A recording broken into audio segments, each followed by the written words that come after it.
The Broncos are 6-2 on the season. Bo Nix, 19 of 29, 247, 4 touchdowns and an interception.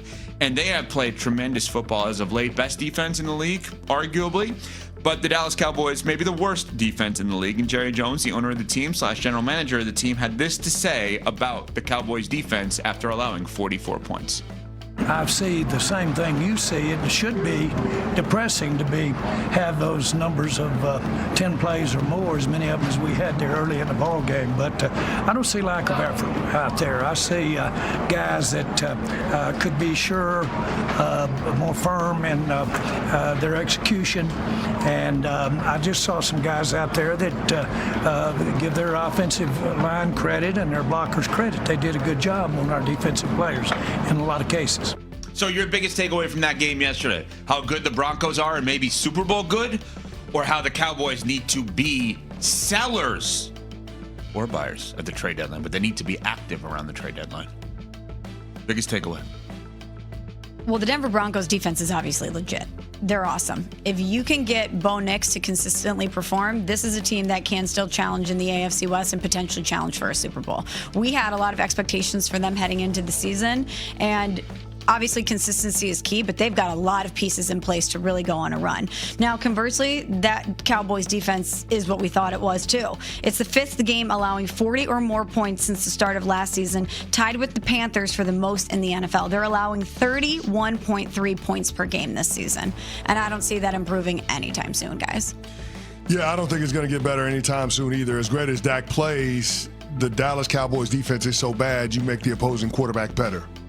And that has been the issue. Now, yesterday, the Cowboys ran into a formidable defense. I thought that stop on the goal line that they had early on was huge for the Denver Broncos defense in terms of being able to set the tone. But when you give up 16 plays of 10 or more yards, 7 plays of 20 or more yards, it's going to be hard to win, especially on the road. We had Jeff Saturday on his show a couple of weeks ago, and he dropped a little nugget. More important than winning the turnover battle is winning the explosive play battle. And while I don't necessarily fully agree with that, there is something to be said for that in today's NFL. And you see that week over week with the Dallas Cowboys defense allowing the opposing offense to throw the ball over their head. Bo Nix yesterday was absolutely phenomenal. But I still don't have a read on just how good Bo Nix is because of how bad the Dallas Cowboys defense is. So what would you do if you're them? Trade deadline is a week from tomorrow. Jerry Jones is now with 2 first-rounders each of the next 2 years in his back pocket. But their record is 3-4-1. If Chris Canty ran the team he used to play for, the Dallas Cowboys, what would you do? And by the way, nothing is an option too, right? Like, you could just sit there and say, that's cool, I have 2 first-rounders each in the next 2 years. I'm not using them. I'm also not selling off pieces. You mentioned George Pickens, the kind of wide receiver that the Steelers would dream of right now. Correct me if I'm wrong, he's not signed long-term. That means you could theoretically trade him before you sign him long-term. Here's the thing. I'm not folding the season and trading pieces away, right? Okay. Because I'm 2.5 games behind the division leader with 9 games to go. There's a ton of runway. So it doesn't make sense for the Dallas Cowboys to fold their hand.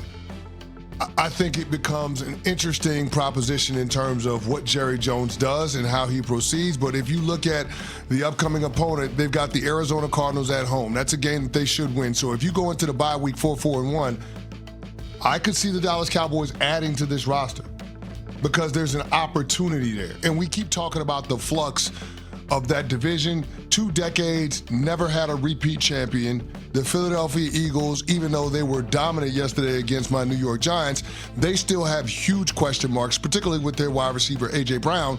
So I'm not going to say that the door is wide open, but it's cracked. Yeah. And I think the Dallas Cowboys would be best served by trying to push the envelope and see how much they can get out of this group of guys by adding at the trade deadline. I could not agree more. They have an opportunity here. And again, looking at the division, obviously the Giants were a tough out, but they're incredibly banged up. They lost Cam Scatterbo, obviously. Oh my God, that Malik is a Neighbors. brutal injury.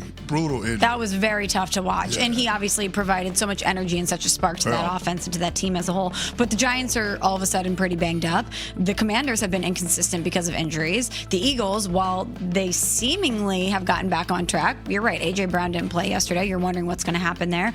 If I'm the Dallas Cowboys, I definitely want to add at the deadline. I want to go for it, and I want to add to that defense in some way.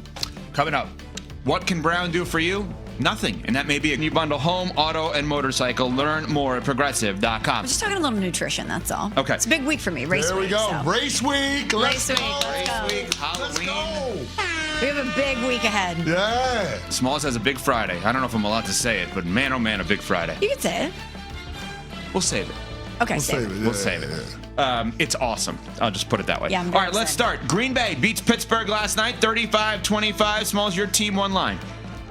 In Goody we trust. Nice. I like that one. Kraft gives Cheesehead let me try that again.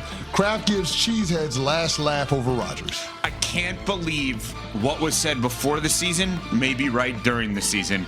Pittsburgh may finish with a losing record. Wild to think. Miami and Atlanta.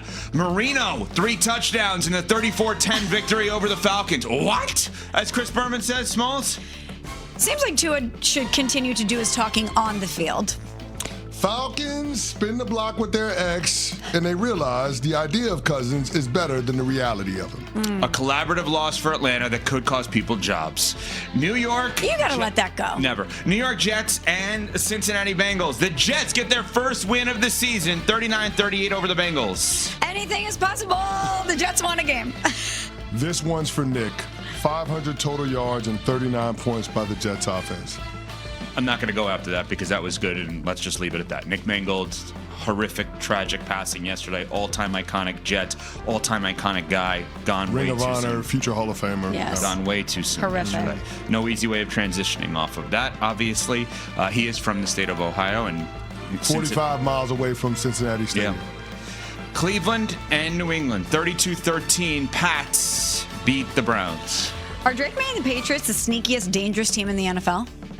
If ever there were a time when someone second-guessed signing a contract for $40 million a year, it might be now for Myles Garrett. As a Patriots fan, I'm going to treat them like the Patriots. I'm not happy with the first half.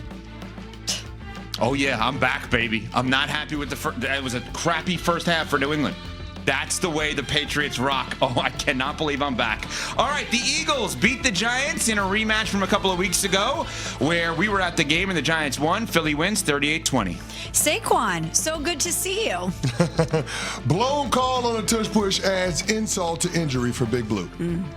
Jackson Dart's going to have a rough rest of the way if no star wide receiver and no star running back. Not exactly fair to the young star quarterback.